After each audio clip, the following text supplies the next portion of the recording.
سلام سلام، إن شاء الله كامل تكونوا بخير وعلى خير يا ربي. إن شاء الله الفيديو تاعي تلقاكم بأتم الصحة وعافية. اليوم طليت عليكم بواحد البيتزا يا البنات، بيتزا ميزو ولا أروع. نمر بالمقادير وطريقة التحضير.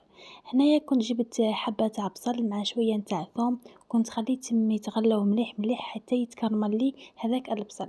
زدت عليه زوج حبات تاع طوماطيش، كنت سكرفشتهم مع مغرف صغيرة نتاع قوطي، ومن بعد زدت ورقة تاع رند. هنا حركتهم مليح مليح حتى نطيب هذيك الطوماطيش. زدت عليها مغرف كبيرة نتاع السكر، شوي راس حانوت، شوي كمون، شوي ملح، خلطتهم مليح مليح حتى تتجمر لي. ومن بعد ما تجمرت البنات زدت عليها المعدنوس يبقى اختياري. ومن بعد زدت فنجان نتاع ماء حتى نطيب، وهذا هو الشكل النهائي. نمر بالعجينة. هنا كان عندي كاس إلا ربع نتاع ماء، نص كاس تاع زيت، مغرف كبيرة نتاع السكر، مغرف صغيرة نتاع الملح، مغرف كبيرة نتاع الحليب، شوية خمارة وباكي خمارة نتاع كاطو، ومغرف تاع الخل. حركت مليح مليح ومن بعد جبت البرا، سيت كيفاش نخلطهم مليح مليح حتى يعود قوام خاثر كما راكم تشوفوا في الفيديو. ومن بعد درت عليه زوج كيسان نتاع الفارينة، سيت كيفاش نحركهم بالمغرف ومن بعد حركتهم بايدي. هنا البنات ننصحكم ما تستعملوش البيترا، استعملوا ايدكم احسن. يعني هذه العجينة نستعملها انايا في البيتزا، ورا نستعملها في بيتزا كوفير، يعني مليحة ياسر ياسر. هنايا بعد ما طميت لهذيك العجينة مليح مليح، سيت كيفاش ندلكها ونخليها ترتاح لمدة الساعة. هنا بعد ما ريحت لي العجينة تاعي سيت كيفاش نفتحها على حسب السنيوة اللي راح ندخلها الفرن. استعملت الحلال، فتحتها مليح كاري، فتحتها مليح مليح. ومن بعد دهنت السنيوة نتاعي، كنت دهنتها بالزيت وحطيت العجينة نتاعي. جبت الفرشيطة، ثقبت العجينة نتاعي كامل، وفي نفس الوقت كنت فاتحة الفرن على درجة حرارة 180. تخلوها طيب في الفرن نص ساعة والفوق 10 دقائق. هنايا سيت كيفاش نحط هذيك لاصوص طوماط اللي خدمتها معكم، سيت مشيها كامل على العجينة نتاعي كما راكم تشوفوا في الفيديو.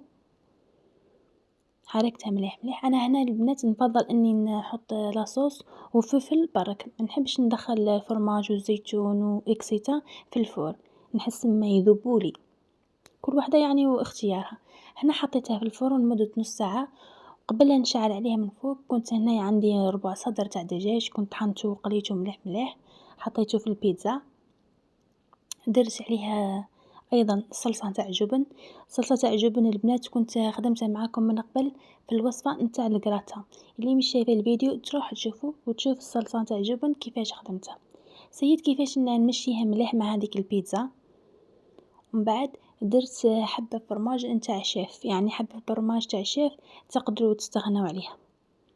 انا هنا باش نقوي طعم تاعي درتها، جاتني مليحه شابه. مام العجينه جاتني قطنيه وخفيفه ما شاء الله.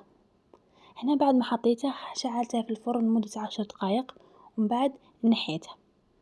بعد ما نحيتها البنات شوفوا كيفاش جبت جبن مبشور فرماج، ربيته كامل على هذاك البيتزا نتاعي. وبعد ما ربيتها ما دخلتهاش للفرن، يعني كليتها هاك نورمال. سيد كيفاش ندير هذاك الفرماج على البيتزا كامل. ومن بعد جبت الزيتون الكحل، يعني زيتون الكحل للتزيين كما راكم تشوفوا في الفيديو.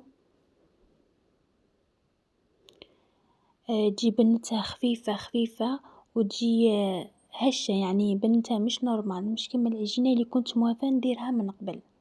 وهذا هو شكلها النهائي. والله يا البنات جربوها وماكمش رايحين تندموا. بلا ما تنسوا ديروا لي جيم في الفيديو، ديروا لي اشتراك، شوفوا يعني القوام قدام عينيكم. جربوها وقولوا لي في الكومنتار واش رايكم. وصلت لنهاية الفيديو، صلوا على الرسول عليه الصلاة والسلام، والسلام عليكم.